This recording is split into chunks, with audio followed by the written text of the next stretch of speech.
네, 윤 대통령이 탄핵 심판 대리인단을 선임하고 본격적인 대응에 나서기로 한 가운데 오늘 오후 국회에서는 사상 초유의 대통령 권한대행 탄핵 표결이 진행됩니다. 네, 전국 상황 두 분과 짚어보겠습니다. 이종근 시사평론가, 서영주 맥 정치사회 연구소장과 함께합니다. 어서 오세요. 네, 안녕하세요. 그동안은 수면 아래에 있던 윤 대통령 측의 움직임이 조금씩 눈에 띄기 시작을 했습니다. 그중 하나가 오늘 변론기일에 윤 대통령 측 출석하겠다고 밝혔거든요. 네. 어떤 움직임이라고 봐야 됩니까? 일단 헌법재판소가 일단 정해진 기일대로 밀어붙이면서 가기 때문에 협상의 여지가 없겠다고 판단하는 것 같습니다. 예.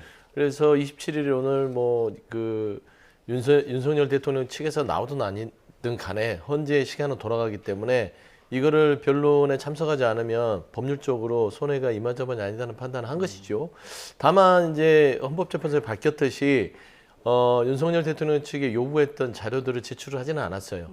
포고령 부분과 당시의 국무회의 절차에 대한 어떤 증빙 서류들을 요구를 했으나 내지를 않았기 때문에 일단 그 부분에 대해서는 좀 미흡한 상태에서 출발하는 것 같고요. 어제 김용현 전 장관 측 변호인단의 기자회견과 무관하지 않을 것 같습니다. 사전에 먼저 어떤 전체적인 어제 김용현 씨 측의 얘기도 12월 10일 대통령 대국민 당망의 내용과 거의 흡사하고요. 예. 거기에 플러스 윤석열 대통령은 죄가 없다는 식의 변호까지 했죠. 왜냐하면 국회의원들을 출입을 허가했다라든지 조금은 어처구니는 없지만 통행금지 부분들은 본인이 드러냈다. 국민의 불편을 최소화하기 위해. 이런 얘기들을 하는 거 보면 일단은 김용현과 윤석열 대통령은 같은 어떤 대응을 하고 있지 않느냐라는 측면에서 여러 가지가 고려된 출석이다. 그렇게 보입니다. 네, 윤석열 대통령 측이 이제 출석 당일 오늘에서야 선임계를 제출했는데 그 대리인단에 어떤 사람들이 있습니까? 일단 대리인단의 면모를 보면 이제 판사 출신, 검사 출신, 헌법 연구관 출신 이렇게 고르게 지금 배치를 했고요. 특히 이제 헌법 연구관 출신으로 지금 배보윤 전 헌법 재판 비서실장, 재판소장 비서실장을 임명한 게 눈에 띕니다. 낯이 조금 있죠. 지난번 박근혜 전 대통령 당시에 헌법재판소의 공보관이었어요. 그래서 예. 당시 헌법재판소의 일정이라든지 또는 결정문을 이렇게 기자들한테 설명하는 과정에서 지금 아마 이게 그 자료 사진일 겁니다. 그때 이제 언론에 노출이 돼서 아마 낯이 좀 익으실 것 같고 예. 헌법연구관으로 시작을 해서 헌법재판소에서 굉장히 오랫동안 어쨌든 그 연구관의 길을 걷고 해서 재판소 측에 따르면 상당히 이제 헌법과 등 법리에 강하다라는 그런 평을 듣고 있고요. 공보 담당은 윤곽근 전 고검장이 맡았어요. 윤곽근 고검장은 그야말로 강력통으로 시작해서 이제 특수통으로 이제 그 검사장으로 대구고검장으로 마지막 임기를 끝냈는데 지금 변호사인데 상당히 이제 윤 대통령과 가깝다고 합니다. 예. 막역한 어떤 관계라고 하고요. 마지막으로 이제 배진환 변호사가 임명이 됐습니다. 배진환 변호사는 이제 판사 출신이고 동부지법부터 시작을 해서 30회 사법연수원 기수로는 29회, 30회 거의 다 비슷비슷하고 60대 초반 비슷비슷하고 해서 고르게 이 법률 담당들 그러니까 실제로 법리에 아주 철저하게 법리를 다툴 사람들 위주로 일단 선임을 한 것으로 보입니다. 예. 윤 대통령 측은 그 크리스마스가 끝나고 나서는 SNS로 대국민 메시지를 내는 것 아니냐 이런 이야기들이 일부 언론을 통해서도 나오긴 했었는데 올해 안에 SNS를 통해서 메시지가 나올까요? 나올 수도 있을 거는 같은데요. 크게 내용 자체가 새로울 건 없을 것 같아요. 어제 김용현 씨 측의 내용에서 추가될 부분들이 있다면 본인의 혐의를 부인하는 정도? 아마 그 정도 얘기가 되지 국민들한테 사과를 한다고 지금 거의 한 10일 이상을 수사에 임하지도 않고 헌법과 법률을 준수하지 않는 대통령이 무슨 얘기를 한들 그 메시지가 국민들한테 소구가 될 것인가 라는 측면에서는 그냥 큰 효용성이 없기 때문에 포기하지 않을까. 그러나 간헐적으로 변호인단을 통해서는 이제는 공식적으로 나오지 않을까는 보는데요. 중요한 거는 이 공수처의 수사가 현재 재판과는 무관하게 3차 수사까지 통보되면서 진행되고 있는 상황이기 때문에 만에 하나 이제 SNS의 어떤 메시지라면 수사에 대응하는 메시지 정도는 나올 수 있지 않을까 그렇게 보입니다. 예, 그 어제 김용현 전 장관 측 기자회견도 그렇고요. 윤석열 대통령이 내놓을 SNS 메시지도 그렇고 국민보다는 지지층 결집을 위한 것이다, 여론을 형성하기 위한 것이다 이런 분석들 나오는데 이게 효과가 있을까요? 일단 대통령 측에서는 지금 그래도 좀 고무된 느낌이에요. 왜냐하면 일부 여론조사가 상당히 유리하게 지금 전개되고 있다. 특히나 대통령이나 혹은 당의 어떤 지지율이 급격히 추락하다가 정체돼 있다가 약간씩 오르는 등 이런 어떤 일부 여론조사 기관의 발표이긴 하지만 이런 부분들과 관련돼서 지지층이 결집된 이유이다라고 이제 분석도 나오고 있거든요. 그러니까 아마도 저는 SNS에 역시 앵커 말씀하신 것처럼 당위성, 그러니까 현재 전국 흐름이 이렇게 야당이 상당히 국정을 마비하려고 하지 않느냐, 현재 어떤 지금 이 권한대행에 대한 탄핵 초유의 어떤 상황이지 않습니까? 결국은 국정 위기 상황이기 때문에 권한대행이 있는 건데 그 국정 위기 상황을 지금 수습해야 될 주체마저도 탄핵하는 그런 지금 야당이기 때문에 사실은 자신이 이렇게 계엄을 할 수밖에 없었다라는 내용을 아마 좀 더 구체적으로 담지 않을까. 그래서 결과적으로는 어쨌든 지지층에 좀 더 확실한 어떤 그런 그 지지를 끌어내기 위한 내용이 담기지 않을까 싶습니다. 그 헌법재판소의 심판 같은 경우에는 여론의 영향도 좀 받잖아요. 그렇죠. 그러면 윤석열 대통령이 앞으로 낼 SNS 메시지 같은 경우가 헌재 심판에도 좀 영향을 줄까요? 그러기 위해서 지금 국론을 분열시키려는 어떤 시도들을 하는 것이죠. 그러니까 참으로 나쁜 대통령이다. 대통령의 책무라는 것들은 국정을 안정화시키고 대한민국의 국익에 대해서 고민을 해야 됨에도 불구하고 본인의 어떤 저지른 과오를 막기 위한 어떤 방탄용으로 국론을 추동시킨다? 이거는 선동가들이 하는 일이잖아요. 그래서 저는 이런 부분들을 빨리 수사기관이 막을 수 있도록 좀 신속한 수사를 통해서 현직 내란 우두머리 피의자인 윤석열 대통령을 구금하거나 인신에 대한 체포가 필요하다고 많은 국민들이 생각할 겁니다. 거리에 나가보시면 지금 12월 연말임에도 불구하고 광화문 일대에는 정말 이 추위에도 대통령의 탄핵 부분뿐만 아니라 반대하는 시위가 양쪽에서 펼쳐지고 있어요. 근데 거리를 지나가는 시민들이 그걸 보면서 불안해하지 않겠습니까? 소상공인들 가게는 지금 거의 반폐업 상태입니다. 예약은 취소되고요. 장사는 되지를 않아서 연말 특수는 사라졌습니다. 국민들은 지금 주가를 보더라도 폭락하고 있고 환율은 급등해서 기업들은 한숨만 쉬고 있어요. 그게 뭘까요? 야당이 또 권한대행에 대한 탄핵을 추진해서 그럴까요? 12월 3일에 왜 이런 짓을 저질렀을까요? 라는 것을 왜 집권여당과 지금 정부의 강요들은 생각하지 못하는지 일단은 그런 근본적인 고민과 반성이 윤석열 대통령에게는 없는 것 같습니다. 예. 그렇기 때문에 여론전을 통해서 본인의 이신을 보호하기 위한 추동을 많이 계속해서 지속해 나갈 것 같아서 일단 우려가 크다라는 좀 말씀을 드리고 싶습니다. 어제 그 김용현 전 장관 측 기자회견을 보면 그 법적으로 쟁점이 될 만한 부분들을 좀 보완하는 듯한 이야기들을 많이 했거든요. 그 중에 하나가 김 전 장관 측이 비상계엄을 사전에 그 한덕수 국무총리에게 보고를 했다는 거 아닙니까? 근데 한덕수 국무총리실 측에서는 즉각 사실 아니다 이렇게 반박을 했는데 이 진실 공방은 어떻게 해석해야 되는 겁니까? 사실 좀 딜레마입니다. 아이러니하죠. 두 가지가 다 사실은 그러니까 두 가지가 다 동시에 존재할 수는 없어요. 예. 이를테면 장관이 건의를 했는데 건의는 대통령한테 직접 건의하는 게 아니거든요. 어떤 장관도 건의를 했을 때 내각의 지금 수반이라고 할 수 있는 총리를 통해서 건의가 됩니다. 이건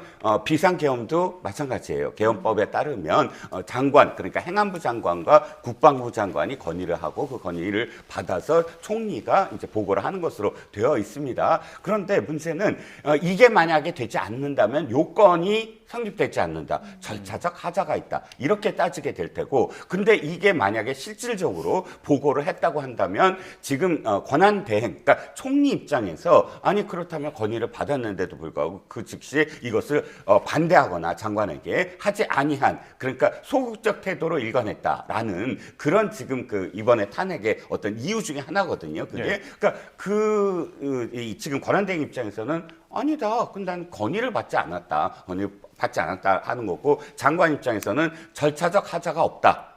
그러니까 개헌법에 따라서 그대로 총리를 통해서 했다라는 것인데 이게 좀 상충되자 김용현 국방장관이 좀 더 구체적으로 얘기를 했어요. 양쪽으로 다 이렇게 그 만족시킬 수 있는 방법이 뭘까를 아마 고민했던 것 같습니다. 네. 그래서 나온 이야기는 공식적으로 건의를 통해서 보고 라인이 간 게 아니라 이 회의, 그러니까 국무회의 하기 직전에 이야기를 했다. 말을 한 것에 불과하지. 근데 이제 건의라는 게 사실은 좀 요식적인 그 상황이거든요. 그렇기 때문에 그렇게 얘기했지 공식적인 어떤 건의는 아니었다. 이런 정도의 어떤 표현으로 약간 한 발 물러섰습니다. 그 정도의 구두 보고는 효력이 있습니까? 글쎄요, 이건 이제 법적으로 따져봐야 되는데 사실상 형식적인 그 요건이에요, 이게. 그리고 뭐 이게 계엄을 하는데 대통령이 그 전에 전혀 모르고 있는데 국방장관이 건의를 하고 그거를 총리가 받아서 한다? 이건 사실 그런 건 아니거든요. 그러니까 이 계엄법은 최소한 그런 이 치안에 관련된 이 두 장관 아닙니까? 국방장관과 행안부장관. 그러니까 이 소요라든지 폭동이라든지 이런 것이 있다라고 일단 장관이 건의하게 만드는 형식적 요건이거든요. 예. 그래서 이것이 결정적인 하자다. 법적으로 이렇게 판단하지 않지는 판단은 무리다. 저는 개인적으로는 그렇게 생각합니다. 그 노 전 사령관과 명확하게 선을 그은 부분에 대해서는 어떻게 보십니까? 노 전 사령관도 지금 조사를 받는 입장에서 네. 당장 김용현 전 장관이 본인과의 선을 긋는 거에 좀 반박적인 그 진술을 할 수 있는 가능성도 있는 거 아니죠? 일단 어제 좀 우려스럽게 봤던 거는 김용현 측에서 이걸 다 뒤집어 써야겠다는 생각을 가지고 있는 게 아닌가도 싶었어요. 그러니까 윤석열 대통령과 이격을 좀 두면서 예. 노상원은 단순히 본인의 조언자 역할이었고 윤석열 대통령은 모른다. 노상원의 계엄수첩에는 너무나 극악스러운 내용들이 많잖아요. 예. 그리고 실행된 부분도 많습니다. 국회 봉쇄부터 체포부터 이제 사살까지 나왔다는 부분까지는 굉장히 우리가 끔찍한 사실이죠, 수준에서. 그러면 이 노상원과 윤석열 대통령과 연결이 됐을 때는 굉장히 윤석열 대통령의 수사나 탄핵에 있어서는 불리하죠. 그렇기 때문에 일단은 이격을 시켰다고 봐요. 그래서 김용현 측은 노상원은 나의 바운더리 내에 있고 나중에 이제 수사가 더 진행이 되면 김용현 측과 노상원이 둘이 총대를 메고 이 부분은 윤석열 대통령은 계엄 부분에 있어서도 통행금지도 해제하려고 했었던 사람이고 국회의원 출입도 막으라고 하지 않았던 사람이고 이랬기 때문에 우리 둘이 이거를 알아서 했고 대통령 몰랐다. 저는 이 논리로 지금 대응을 해나가지 않았을까라는 어제의 기자회견이었습니다. 근데 뭐 그렇게 대한민국의 법이 호락호락하지는 않아요. 그리고 김용현의 말이라는 것은 다 믿을 수도 없지요. 우리 뭐 사법기관이나 수사기관이 범죄자의 말을 100% 신뢰합니까? 범죄자들은 다 아니라고 부인하고 모든 것을 반박하죠. 그런 측면에서 이제 증거들이 하나둘씩 나오게 되면 이 논리는 깨지게 될 것인데 일단 윤석열 대통령과 김용현의 관계는 앞서도 얘기했듯이 묶여 있습니다. 그래서 윤석열 대통령이 탄핵 심판을 하는 과정에서도 두 가지를 지금 제안하잖아요. 통치행위다. 이거는 첫 번째 계엄에 대해서의 실체적 요건이 갖춰지지 않았다는 헌재의 판단에 있어서 이건 통치행위라고 주장하는 것이고 두 번째 한덕수 국무총리를 끌어들인 것은 절차적 정당성, 국무회의에 대한 절차를 거쳤냐를 헌재가 지금 보고 있잖아요. 그 부분에 대해서도 지금 제시를 한 겁니다. 우리는 국무총리를 거쳐서 이게 실행된 것이다. 그러면 첫 번째 헌재에서 판단하는 실체적 요건에 대한 부분을 얘기했고요. 두 번째는 절차적 정당성에 대해서도 얘기를 했기 때문에 김용현이 따지고 보면 윤석열의 변호인을 자처하고 있는 게 아닌가. 소장님, 근데 말씀하신 대로 김용현 전 장관이 윤석열 대통령의 그런 행위들을 본인이 뒤집쓰려고 한다면 무엇 때문입니까? 일단은 뭐 충성심도 있겠지만 본인은 전두환의 장세동이 되고 싶을 수도 있죠. 그래서 본인은 뭔가 그런 걸 영웅주의라고 생각하는 것 같고요. 또 나중에 예를 들어서 이 범죄자들이 일말의 희망을 버리지 않잖아요. 내란의 행위에 있어서 그래도 우두머리인 윤석열 대통령을 살려놓으면 향후에 본인들이 살 희망이 생길 것이다. 그런 아주 그 얄팍한 수를 생각하는 것인데 대한민국의 법 체계와 국민들의 민심은 이걸 허용하지 않을 것이라고 보입니다. 공수처 또 오는 29일 오전 10시까지 윤 대통령에게 3차 출석 요구를 했는데 이번에 좀 나올까요? 아마도 응하지 않을 가능성이 높아 보입니다만 예. 그러나 또 응할 가능성도 있는 건 소환에 응하지 않은 이유 중에 하나가 사실 변호인단이 아직 구성되어 있지 않았고 방어를 스스로 할 수 없는 어떤 상황이었고 또 헌재가 먼저다. 헌재에 어떤 응해야 되는 어떤 상황들이었고 이런 이유들이 한 가지씩 지금 해소가 됐잖아요. 예. 변호인단 일단 구성됐고 헌재가 이미 출범을 했고 그러면 이제 3차를 나가야 될까 하는 고민을 할 겁니다. 개인적으로는 나가지 않을 것이다라고 네. 생각이 하는 게 3차라는 건 어차피 지금 공수처에서도 서사를 쌓고 있거든요. 그러니까 네. 이유 그러니까 체포하고 구속영장하고 이런 명분 것들에 쌓기를. 대한 예. 영장이 또 이게 기각이 되면 안 되잖아요. 예. 한 번 기각이 되면 그러니까 타격이 굉장히 클 테고 그러면 이렇게 응하지 않았다. 3차까지도 응하지 않았다는 그런 어떤 기록을 지금 남기려고 하는 게 공수처의 어떤 입장이고 또 공수처 입장에서는 이건 뭐 제가 그냥 정치적 공학적으로 그냥 판단을 하는 건데 너무 빨리 이렇게 되는 것도 조금 그러니까 안 좋을 것 같아요. 공수처는 왜냐하면 공수처는 시간이 한정돼 있거든요. 예. 예를 들어서 체포를 한다 그러면 48시간 이내로 구속영장을 받아야 되고 그걸 예. 발부받아서 구속영장이 떨어지면 20일 내로 수사를 마쳐야 돼요. 20일이 넘어가면 그러니까 기소는 또 기소권이 없거든요. 예. 검찰에 또 넘겨야 됩니다. 그러다 보면 실질적으로 체포에서부터 검찰에 넘기는 시간까지 20여일밖에 없어요.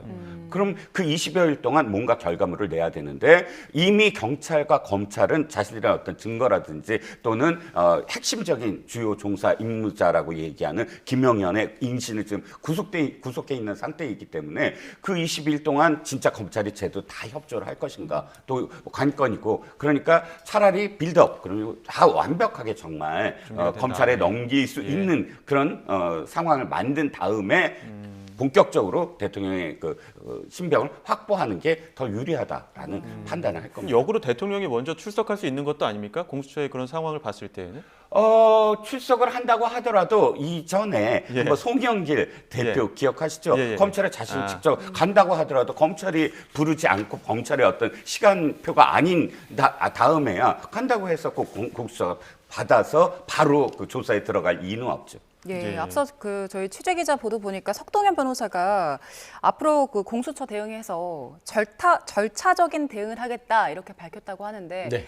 그러면 출석에 응한다는 걸까요? 이게 절차적인 대응이라는 게 어떤 걸까요? 그러니까 형사소송법상의 절차적인 대응이라면 3차까지 다 채우고 출석하느냐 이렇게 볼 수 있는데 태도를 보면 알죠.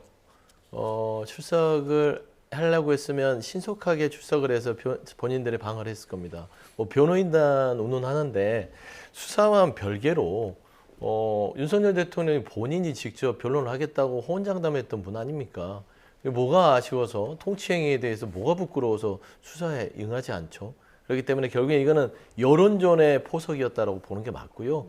저는 그 절차를 형사소송법 절차라고 보지 않습니다. 그러니까 여론전이 무르익으면 그때 가서 어떤 그 결정을 하겠다는 것이고 저는 단언컨대 3차 소환에 응하지 않을 거라고 보이고요. 지금 이 윤석열 측에서 꿈꾸는 것은 체포영장 집행에 맞서서 그걸 생중계로 보여주고 본인의 어떤 부정선거 음모론에 기반한 그런 지지층의 어떤 그 선동을 꾀하는 소재로 삼을 생각인 거는 같아요. 예. 그러지 않고서는 지금까지 이 국정을 12월 3일 날 이런 일을 저질러 놓고 12월 27일까지 이렇게 국정을 혼란스럽게 만들 이유가 없다. 그렇게 봅니다. 이 변수도 아마 지켜보고 있지 않을까 싶은데 오늘 오후 3시에 그 한덕수 권한대행의 탄핵소추안 표결 지금 여야가 굉장히 첨예하게 맞붙고 있는 상황입니다. 이거 지금 어떻게 좀 결론이 날까요? 아마도 한덕수 권한대행이 어저께 이미 발표를 하지 않았습니까? 그러면 아마도 권한대행은 법적인 검토를 다 끝마쳤을 거예요. 헌법상의 어떤 절차라든지 어떻게 하겠다. 이게 자신이 발표한 다음에 민주당이 어떻게 나올지 많이 보이고 또 여론의 흐름이 어떻게 될지 계속 봐야 되고 이런 상황들이기 때문에 한덕수 권한대행은 헌법과 법률에 명기되지 아니한 상황에서 서로 지금 지금 해석의 충돌이 빚어지고 있지 않습니까? 네. 우원식 국회의장이 1차적 판단은 자신한테 있다고 하지만 그렇게 해서 의사봉은 두들길 수 있지만 의사봉을 두들긴다고 해서 권한대행이 그 즉시 내가 직무 정지된다라고 받아들이지 않을 가능성도 있어요. 해석의 차이인데요. 해석, 그러니까 행정부의 어떤 지금 어쨌든 수반 아닙니까? 근데 뭐 입법부의 수반이 의사봉을 두들기는 건 입법부 내에서의 자신의 권한이지만 현재는 지금 그야말로 헌법재판소에서 이것을 권한대행의 탄핵은 몇 명이다, 200명이다, 150명이다라고 해석을 결정을 내려주기 전까지는 지금은 그 어떠한 기관도 이것이 맞다라고 고집할 수 없는 상황이거든요. 네. 예. 그렇기 때문에 이미 그걸 각오를 했겠고 한덕수 권한대행이 어저께 발표한 건 그러면 의사봉은 아마 두들길 텐데 이제 우원식 국회의장의 시간이다. 우원식 국회의장이 150명 맞다 그러고 예를 들어서 오늘 한 190명 가까이 찬성을 해서 땅땅땅 두들기면 그 즉시 예고한 대로 권한쟁의 심판 청구가 난무할 겁니다. 한 2번 정도 서로 교차할 거고요. 그러면 그때까지 어쨌든 지금 이 뭐 권한대행이 그대로 넘어간다. 뭐 최상목 그 부총리 넘어간다. 그렇지 않을 겁니다. 그러니까 예. 솔직히 말씀드리면 굉장한 혼란이죠. 어마어마한 혼란이 지금 야기되고 있는 거죠. 예. 지금 사실 많은 법조계에 있는 법조인들은 그 법적으로는 문제가 없다는 이야기를 내놓고 있는 네. 경우가 다수잖아요. 그런데 한덕수 대행이 정치적인 타협을 강조한 이유가 있을 것 같아요. 그리고 타협을 강조한 이유는 저는 뭐 어떤 법적 근거에서도 본인은 그 발언을 요청할 수 없는 것이죠. 정치적 타협이 이전에 그건 국회가 알아서 할 일이에요. 타협이 되든 안 되든 행정부에 전달된 의견은 행정부의 수반의 역할을 하는 사람이 결정해야 되는 것입니다. 심지어 국회에서 합의가 된 헌법재판관들에 대한 청문 절차를 거친 임명안에 대해서 본인이 그걸 다시 국회로 돌려본다는 것은 그거는 절차를 무시하는 거기 때문에 전혀 맞지도 않는 얘기고요. 그다음에 151석과 200석 부분도 어떤 대한민국의 법률가들이 떠들어봤자 그거는 그냥 말장난에 불과합니다. 이런 갈등과 혼란을 정리하기 위해서 대한민국은 헌법을 심판할 수 있는 헌법재판소를 뒀고요. 법률에 대해서는 대법원이 최종적으로 결정하게 시스템을 만들어놨어요. 그러면 그 시스템의 결정을 기다리면 되는 거 아니겠어요? 근데 법률은 혼란을 바로잡기 위해서 만들어 놓은 거예요. 사회적으로 합의한 거 아니에요. 뭐 국회법도 마찬가지입니다. 국회의장이 여러 다수의 국회의원들의 표결에 있어서 국회의장이 결정한 사항은 국회법으로 완결성을 갖는 겁니다.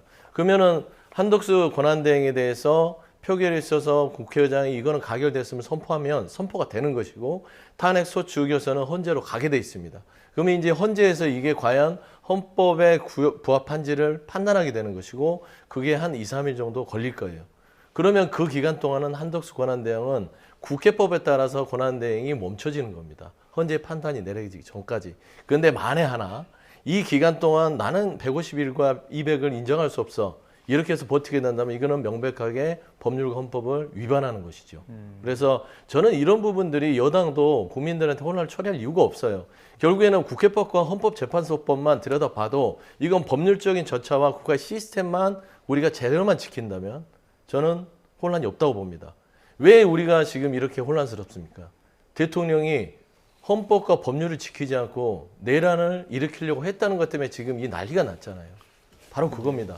대한민국 헌법을 준수해야 된다라는 것은 모든 대통령 포함해서 모든 사람들에게 똑같이 적용되는 것이죠. 예. 그러니까 오늘 그 표결을 통해서 150표 이상이 넘어가든 200표가 넘어가든 그러니까 안정적으로 그 야당이 원하는 그 탄핵소추안 표결이 통과가 되려면 200표를 넘어야 되지 않습니까? 그러려면 국민의힘에서 이타표 8표 나와야 되는데 어제는 4표밖에 안 나왔거든요. 네. 오늘 나올까요? 나오지 않을 겁니다. 나오지 않아야 되는 이유가 진영 논리가 아니라 오늘 환율 보세요.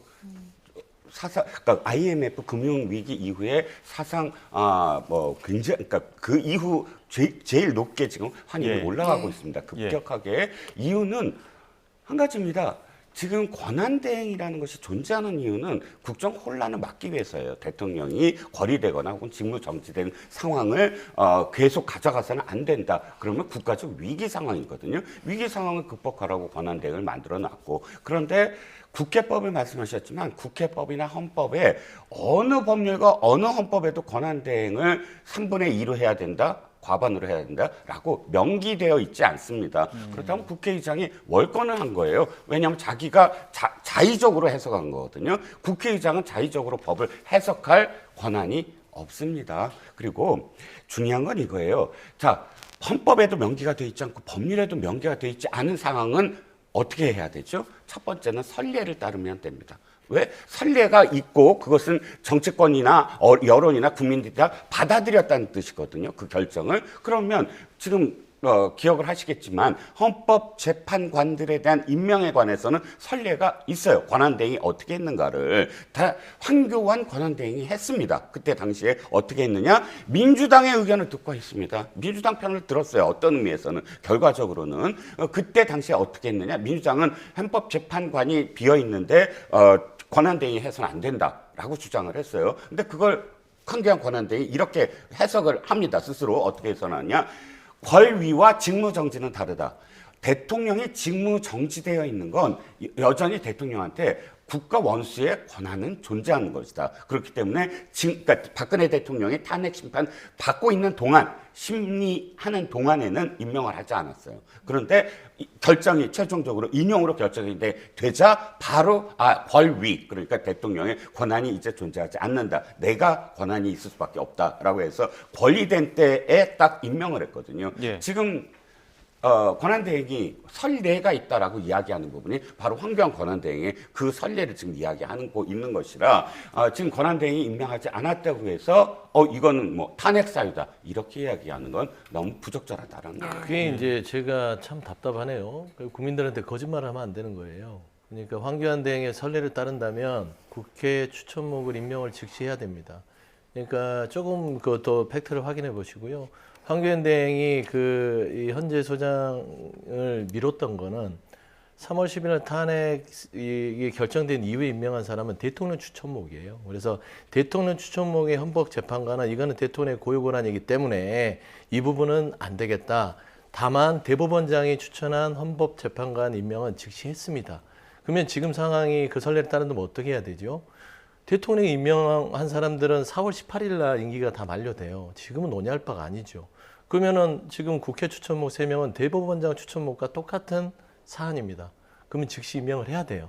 그럼에도 불구하고 황교안 대행이 마치 그랬다고 국민들한테 거짓말을 하는 겁니다. 예. 그러니까 이런 부분에 있어서도 지금 한덕수 권한대행 자체가 왜 이렇게 비정상적인 거짓말과 궤변을 한 것인가라는 차원에서는 이거는 내란을 수습할 생각이 아니라 내란을 최대한 방탄하고 막아서 뭔가 시간을 끈 다음에 본인의 내란죄 부분들을 피할 시간을 벌어야 되지 않겠냐. 아니면 내란 우두머리인 윤석열 대통령을 보호해서 뭔가 기사회생하려고 하는 그런 의도가 있지 않냐라는 차원에서는 대외 신인도 측면에서도 굉장히 안 좋습니다. 제가 짧게 말씀드리면 한덕수 권한대행이 어디 하늘에서 떨어진 훌륭한 해결사라서 대외 신인도가 높아지고 믿음 주는 게 아니에요. 민주주의를 회복하고 내란을 수습하겠다는 의지가 분명한 그 행동을 보일 것 같은 기대에서 그랬던 것이지 벌써 어제 1시 30분에 그런 태도가 바뀌고 헌법재판관 임명 안 한다고 하면서 비논리적인 얘기를 하니까 바로 경제나 주식시장이 폭락하지 않습니까? 그 논리입니다. 그래서 행위를 보는 것이지 사람에 대한 탄핵이 리스크는 아니다. 라는 것은 매우 중요한 대목인 것 같습니다. 날짜를 예. 확인하셔야 될 게 분명히 그러니까 박한철 소장은 맞아요. 박한철 소장은 대통령 임명 몫이라 그때 안 했어요. 그런데 당시에. 대법원장 임명 몫인 이미선 당시 그 재판관이었나요? 재판소에서 인용한 다음에 했습니다. 날짜를 한번 확인해 보시면 확실히 아실 겁니다. 그러니까 그건 지금 보도도 많이 됐고 날짜가 나와 있어요. 명기가 돼 있으니까. 그리고 그 점은 황교안 대표도 명확하게 그 이야기를 했거든요. 그러니까 권위와 직무정지가 다르다라고. 예. 예. 근데 아닙니다. 지금, 예. 날짜를 확인을 더 해보시고요. 그거는 민주당에서 수차례 얘기했던 논리입니다. 그래서 대법원장 임명 몫은 이미 즉시로 됐던 것이고 대통령의 권한목, 그러니까 대통령이 임명하고 사인하는 사람들은 건들지 말자 이 취지입니다. 그거는 민주당에서도 뭐 더 할 말은 없으나 국회 추천목은 지난해 11월 18일에 지난 11월 18일에 여야가 합의를 해서 2명, 1명 추천하기로 다 했고 청문 절차 다 거쳤는데 그걸 거부한다는 것은 결국엔 6명의 재판관에서 3명에서 9명으로 말하자면 헌법재판소도 헌법기관이에요. 대통령의 책무 중에 헌법에 된 건 헌법기관의 구성이 있습니다. 그 부분을 회피하는 것은 이유도 마땅치 않고 예. 그다음에 결국에는 이 내란의 우두머리를 보호하려는 의도가 있기 때문에 예. 이 부분에 대해서는 탄핵의 요건이 충족된다라고 보는 게 맞을 것 같습니다. 근데 지금 구조적으로 물리적으로 헌법재판관 지금 6명 체제에서는 최종 결론을 못 내린다는 게 지금 내부의 어떤 의견이지 않습니까? 그렇습니다. 그럼 당장 지금 나머지 3명이 나오지 않는 상황에서 4월까지 끌고 간다고 한다면 최종 결론은 결국에 또 못 나오는 거 아닙니까? 그런 걸 노리는 것이죠. 6명으로 계속 체제를 유지하면서 4월 18일 날 대통령목 2명에 대해서는 민주당도 그 대통령 권한대행이 그때까지 된다면 예. 권한대행에게 강요를 할 수 없는 상황이에요. 선례가. 그렇기 때문에 4명이 된다면 헌법재판소의 심리자체도 중단이 되는 것입니다. 그런 거를 노리지 않냐. 아니 안 노리더라도 그걸 알만한 분이잖아요. 국무총리까지 했고 권한대행이라면. 근데 그걸 알만한 분이 이거를 어떤 납득할 만한 논리도 없는 이유로 거부를 하는 것은 탄핵에 대한 어떤 그 이런 지금 내란 사태를 방어하려는 생각 아니면 어떤 생각이겠습니까? 이해가 안 되잖아요. 저희가 지금 탄핵 이야기를 길게 하고 있는 게 사실 권한 대행에 대한 탄핵이라는 것 자체가 사상 초유의 일이기 때문이지 그렇습니다. 않습니까? 법적인 차원, 절차적인 차원을 논외로 치고 사실 오늘 환율 말씀하신 것처럼 이렇게 국민들 민생 어려운 상황에서 국정이 돌아가야 하는데 이런 부분이 야당에게도 부담이 될 것 같은데. 야당이 부담이 안 된다면은 뭐 그건 거짓말일 것 같은데, 근데 전체적으로 이 경제의 추락을 촉발시킨 거는요 12월 3일입니다. 그러니까 평온했던 그날 비상계엄이라는 명목하에 내란을 선동했고 내란을 일으켰던 분이 대통령이잖아요. 그때부터 경제 지표를 보십시오. 12월 3일 날 아주 난리가 났습니다. 코스피부터 환율까지. 그리고 12월 14일 탄핵소추가 가결되기 전까지는 시장은 혼돈이었습니다.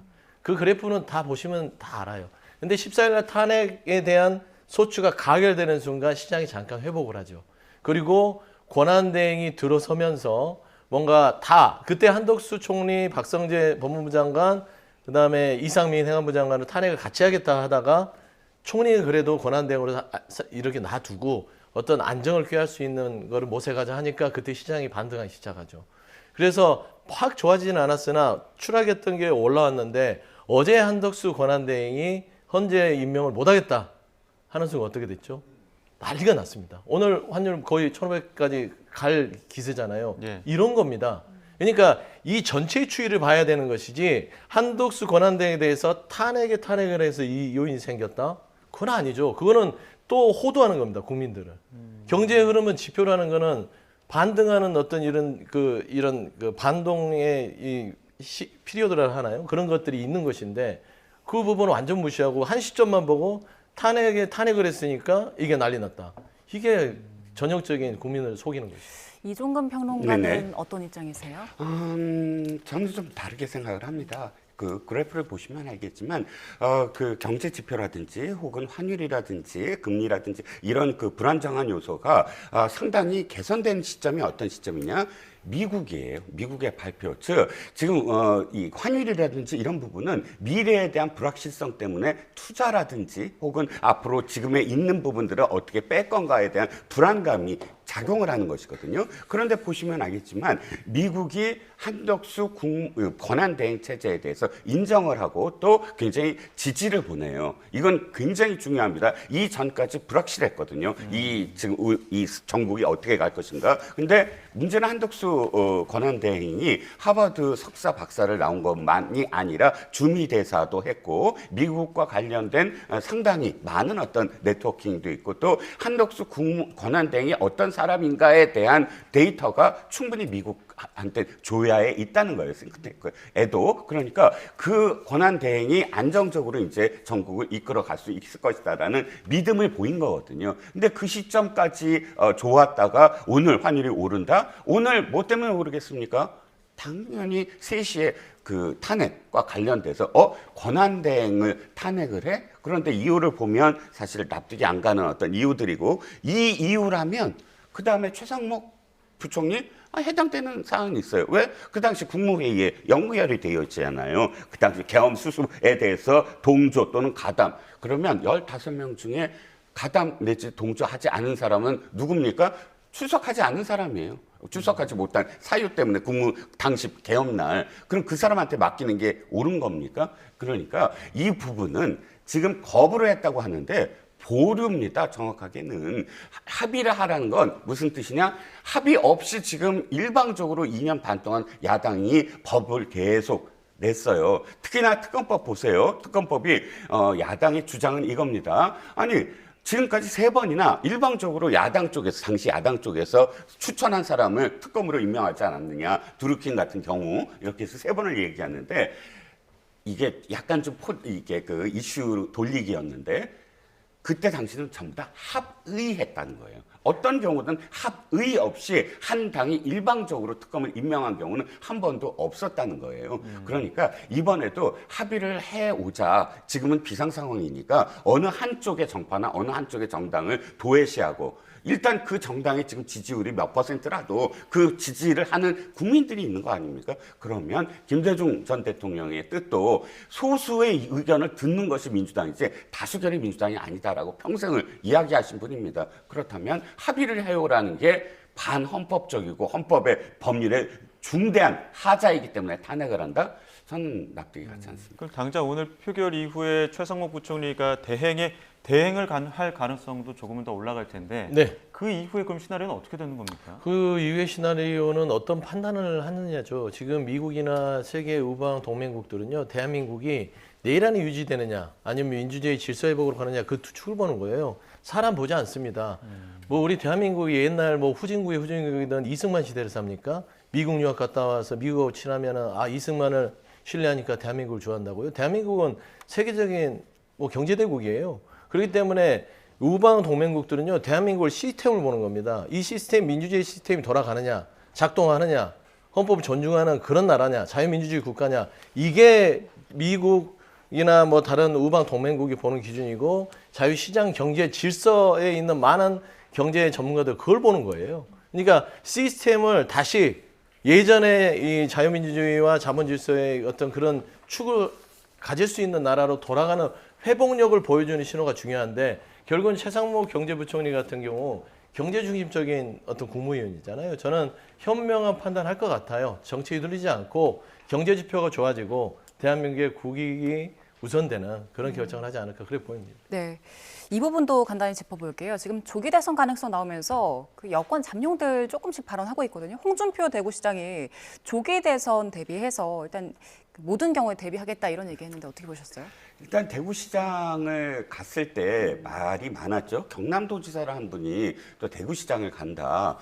그게 어떤 의미이냐 했을 때 홍준표 시장이 스스로도 밝혔듯이 자신은 이제 경남에서 태어났지만 대구에서 고등학교를 나왔거든요. 근데 경남에서는 자신은 이제 적자라고 보는데 TK에서 자신을 적자라고 보지 않는다. 자신은 그걸 입증하고 싶다. 왜냐하면 이 정당의 후보로서 대통령이 되려면 TK의 지지를 받지 않으면 안 된다라는 기본적인 생각이 있었기에 대구시장을 그 당시에도 어쨌든 자신의 대공 가도의 하나의 뭐랄까요 통과역이랄까 이렇게 인식을 했었어요. 실제로 자꾸 TK의 적자 이야기를 했고 내가 적자다라는 말씀을 많이 하셨고 그렇기 때문에 이제 다시 조기 대선이 이루어진다면 자신이 이제 뛰어들겠다라고 나오는 건 너무 당연할 텐데 문제는 이제 딱 보면 이런 느낌이에요. 4년 전, 그러니까 8년 전으로 똑같이 돌아간 느낌. 8년 전에 문재인 후보는 그러니까 민주당에서 한 사람뿐이었는데 네. 당시 범보수 쪽에서는 중도까지 포함해서 4명이 나왔잖아요. 표가 갈렸는데 다 합쳐보면 문재인 후보보다 더 많았거든요. 지금도 거의 비슷합니다. 고반고반하긴 하지만 어쨌든 20%대 내외 그가 한 3명 정도, 그 다음에 한 15% 내외가 1명 정도로 지금 나타나 있는데 홍준표 시장이 제일 빠르게 지금 등장을 하고 또 이준석 전 대표도 등장을 하고 해서 아마 완주할 가능성도 높아 보여요. 지난 8년 전과 비슷한 어떤 양태를 보이지 않을까. 그러니까 또다시 보수 쪽이 분열될 가능성이 지금 보입니다. 예, 알겠습니다. 여기까지 듣도록 하겠습니다. 지금까지 이종근 시사평론가 그리고 서영주 맥 정치사회 연구소장과 함께했습니다. 고맙습니다. 고맙습니다.